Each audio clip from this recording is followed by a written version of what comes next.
Pavements are meant for walking, but in Chennai, spotting someone who actually walks on pavement is almost impossible. Because in neighbourhoods like Adyar, Besant Nagar and Thiruvanmiyur, pavements are not really pavements anymore. They have been turned into front yards, parking lots and even mini garden. But they are not part of residential blocks or commercial establishments. They are pavements, a public space which is meant for you and me.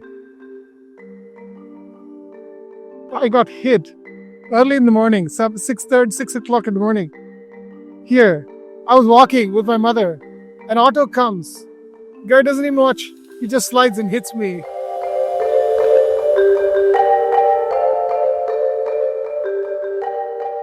They don't have this thing, civic sense at all. You cannot blame a single entity on it. Chennai is the fastest growing, highest GDP one of the highest GDPs in India. But the infrastructure does not reflect that. This encroachment forces pedestrians off the pavements onto busy streets. For push carts, the government acts overnight. But for these bigger encroachments in plain sight, it looks the other way. This is the story of Chennai's pavements and the silence that lets it happen.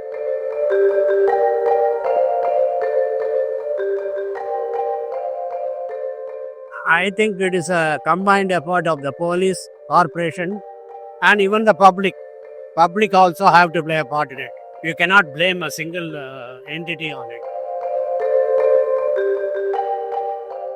It is not at all walkable, the city. Wherever I go, even if there's a pavement, it's not well maintained. Even if I'm walking on the pavement, because there are potholes on the pavement, I have to come down onto the road. And because you have motorists and vehicles going about, I have to be careful. So it's just not safe.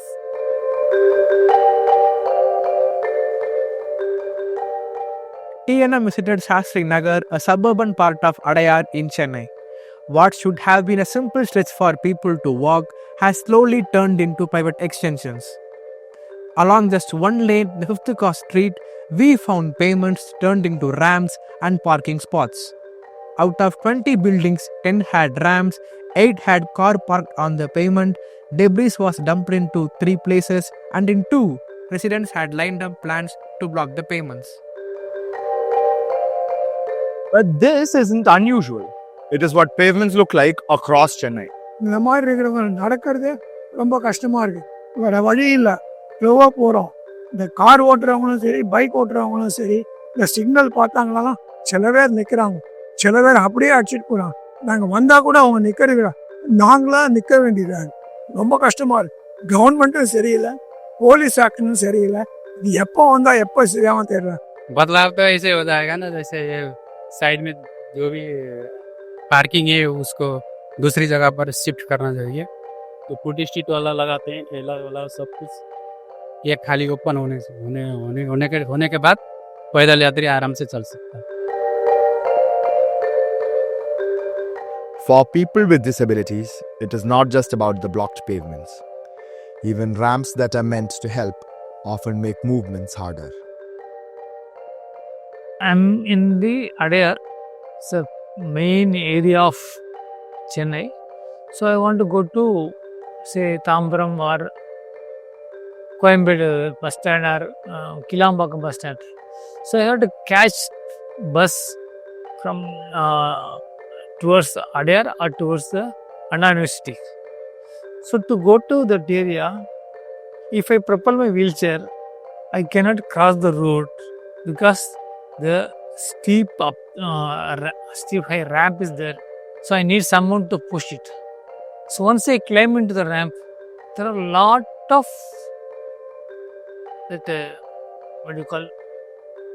drainage potholes. They are built. They are not parallel to the platform. So they are ups and down. I have to manage it. So, and there is no railings are there. So if I miss it, I will fall the steep this one. So again, if I manage to go there further, then I have to cross the road. To cross the road, there is no signal or anything. I am only depend upon the mercy of the traffic constables. Only they support. Unless the traffic police is there, I can never cross the road. So the independency for the disabled person to move is completely stopped. The Chennai Corporation officials claim that all the pavements are built with IRC and ITDP guidelines. But on the ground, the reality is far from it. The Indian Roads Congress says that pavements should be at least 1.8 meters wide in residential areas and 2.5 meters in commercial ones. They should be clear, continuous, and safe for everyone: kids, the elderly, and people with disabilities. The rules also say that walking zones should be free of poles, trees, utility boxes, and any other obstructions. Suppose if I have a house and I should live within my premises, but we always tend to step outside on public places.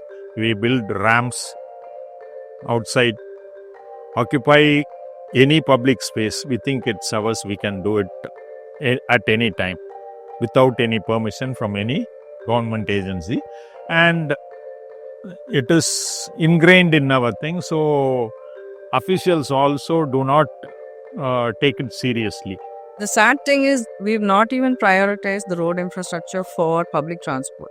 Even that would have been, a starting point to look at pedestrians, right? Because it's like you have to reach a bus stop or a bus terminus, you have to walk a certain distance.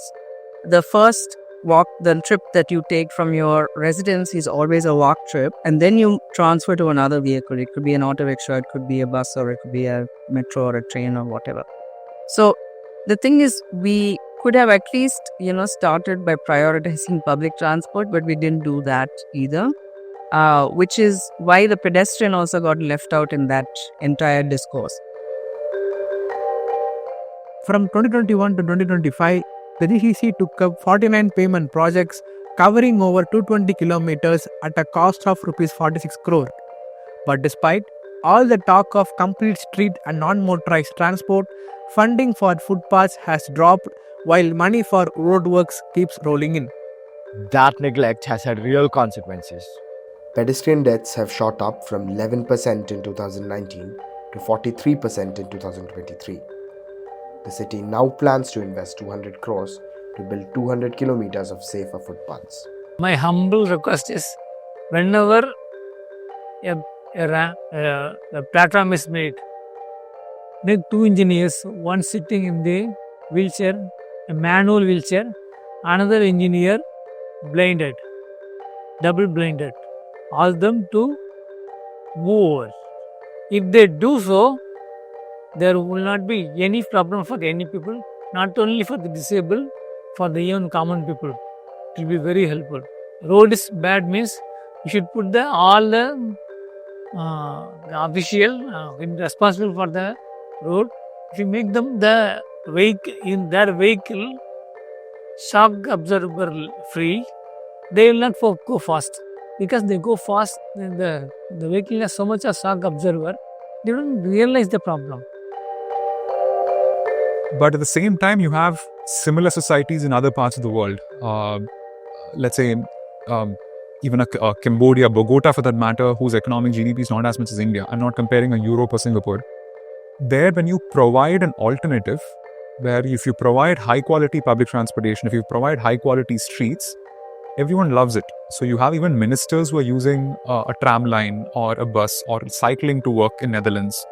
So all the people need is give them a choice. Then this aspirational bubble will be addressed. Basic encroachment on any road or street, as far as I see in Chennai, is the ramps coming out of the residences. This is because they don't follow the building guidelines of setback space. If proper setback space is followed according to the rules, the ramps can be kept inside the premises, right? So basically, these are not followed. And what some of the citizens say is because corporation year on year without milling, they keep the streets and roads are gaining height. We are pushed to keep our basements at 3 feet or 5 feet. That is why ramps are going out. But still ramps can be kept inside. They can keep the ramps inside the premises by keeping their floor level low. And because of these ramps, during monsoon, most of the streets get flooded. The stagnation of rainwater on the streets is because of these ramps. They hinder the flow of rainwater into the stormwater drains. So we need to understand that urban streets are different, and that urban streets need to proportionately give out space. Limited space that we have needs to be proportionately given out to all the different users. Now that's a design challenge actually. How do you prioritize how much space do you give to which user? Chennai calls itself a modern city. Yet across the city, payments are shrinking, not because of the small vendors or hawkers, but because of the residents. Will the city protect its public space and reclaim its footpath? Or will the pedestrians be forced to dodge cars and bikes just to walk? Encroachment is like thievery. I rob someone's right space. So people should know that the word encroachment should be removed. First, the word encroachment should be removed. We should not say it is encroach. Suppose someone takes away money from me, I call him a thief, a robber. This is also robbery, thievery.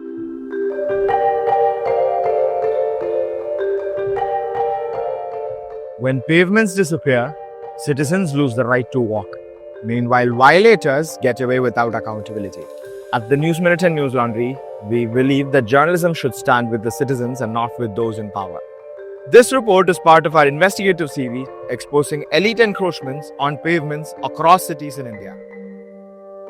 If you like the work we do and want us to continue, do become a paid subscriber by scanning this QR code or clicking the link in the description to contribute to our reporters fund.